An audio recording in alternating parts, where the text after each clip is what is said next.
What is Chidabhasa and how does it affect our lives? Suppose that we have a dark shuttered room. It is so dark that we are unable to find anything inside it. We are only able to open the door, and although there is bright sunlight outside, this does not penetrate far enough to illuminate the interior. Say for instance, we have a mirror. By positioning ourselves in the doorway, we could hold the mirror at such an angle that the sunlight reflects in the mirror and illuminates the contents of the room. Although the mirror is itself inert, having no light of its own, it becomes the source of light by virtue of reflecting the light from the sun. This, of course, is also how we get the moonlight by which we can see during the night. When there is a moon in the cloudless sky, the light of the moon is simply reflected light of the sun. The parallel can now be made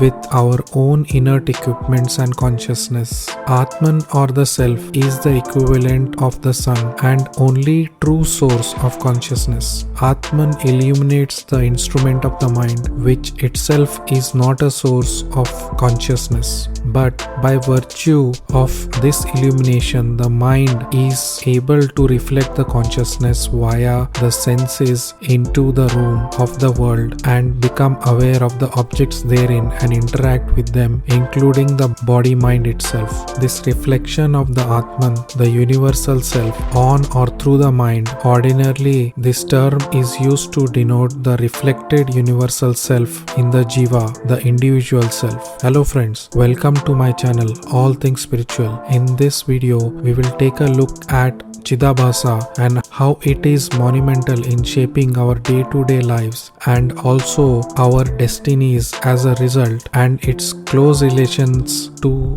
the prior and current karma cycle that the Jiva has to go through.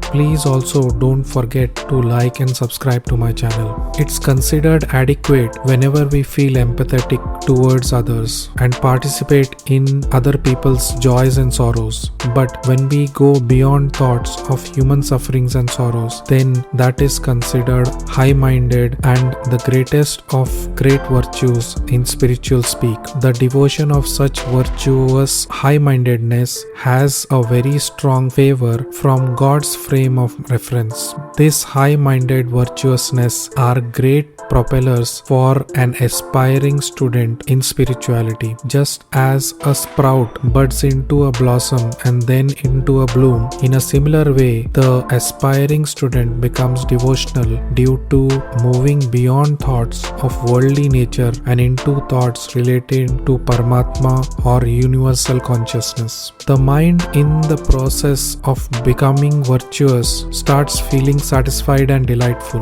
The devotion helps us to move to our path of enlightenment, and it would give us a realization once the mind becomes rarefied that I am Brahmin myself or Aham Brahmasmi. This is a definite and a given to a student of spirituality. The main hindrances for a student of spirituality is himself. If his Chidabhasa is totally dark, it's like an example where the door the light shines from is closed, so there is no scope for the mirror to get its reflected light to shine lights on the objects in the room, as I discussed in the above example in the opening. Once the Chidabhasa gets immersed into darkness, sorrows and miseries just engulf the individual. So you see, people have unending bouts of tribulations and they cannot escape those situations. Chidabhasa means light. Even though reflected, is still light. If there is darkness in the light itself, you could imagine the destiny of an individual wouldn't let him be. The Chidabhasa turning to darkness doesn't mean that doesn't affect the wealthy. There are a lot of wealthy people on the planet whose Chidabhasa is totally immersed into darkness. So you may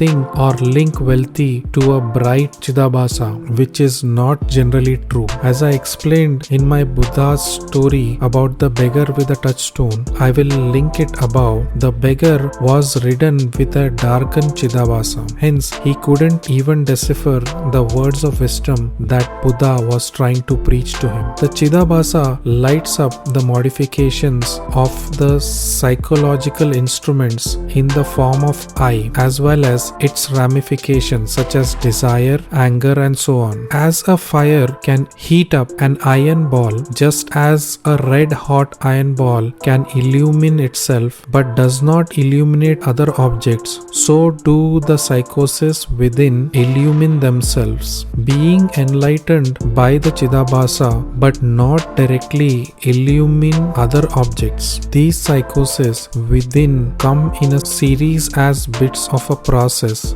with intervals between the different links of the process and do not flow continuously. Also, they get dissolved in sleep and samadhi state or superconsciousness. How does the darkening of Chidabhasa take place? The Atma is so bright that we could be blinded by its exuberance and it could never be modified by any modifications in nature. But due to the karmas of the individual, the Atma gets clouded by dark curtains on its outer side, forming layers of dark clouds. So the individual ends up not getting light from his or her own Atma. And as per the example above, the individual gets a room or a world with no light in it. What it means is that the person is unable to identify with what is really true, and the person would have rogue-like qualities and could never have a peaceful mind and would always feel uneasy. He would easily conquer qualities and emotions like annoyance, anger, irritation, rage, and fury. He moves far away from a calm and peaceful mind. Since fear and anger or annoyance move hand in hand, if you get annoyed easily, then your basal emotion is that of fear. So individuals whose Chidabhasa is immersed into darkness, let alone leading a calm and peaceful life, the person turns in more wicked and mischievous.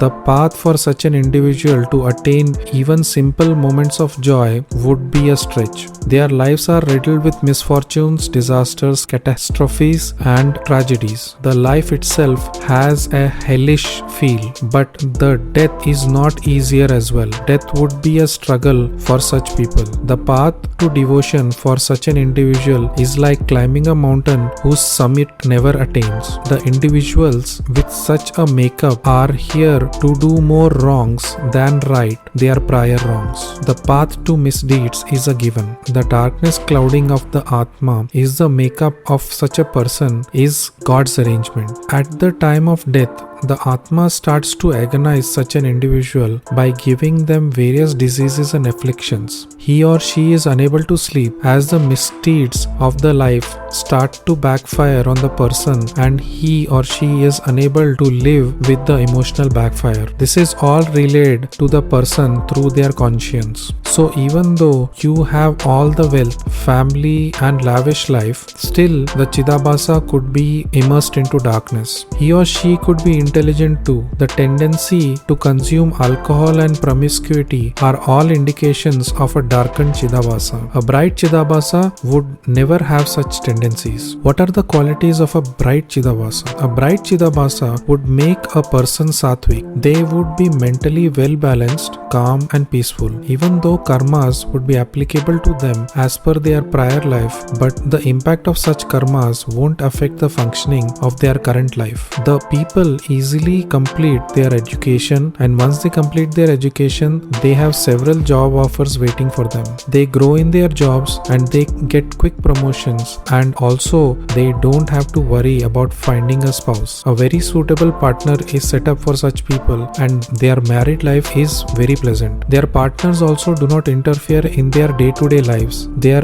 acceptance and understanding is implicit. All in all, life becomes enjoyable and every living moment will be purposeful, fruitful and productive. How would I be able to walk my Chidabhasa from darkness into light? The mind of a man has the final say whether you could be able to walk from darkness to light or the other way around. The mind can make it or break it for the person. As the intelligence layer is closest to the Atma, the Jiva needs to make a constant effort and understand its shortcomings and try to discipline himself or herself to move out from the habitual established patterns of misdeeds and chart out a new path to move away from eccentric behaviors. The Guru is instrumental in this aspect as the master directly commands the conscience of the disciple and can make changes to the direction of their life as they see fit. There are other ways: by recitation of the mantra given by the Guru, by singing hymns in praise of Paramatma,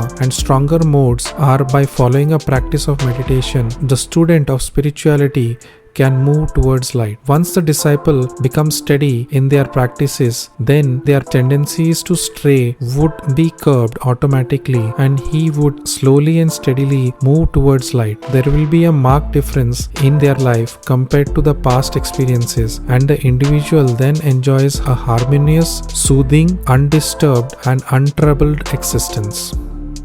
How did you like the video? Do you have a calm and peaceful life, or are you agitated or angered easily? Please do let me know in the comment section below. Also, please don't forget to like and subscribe to my channel. I will see you in the next video.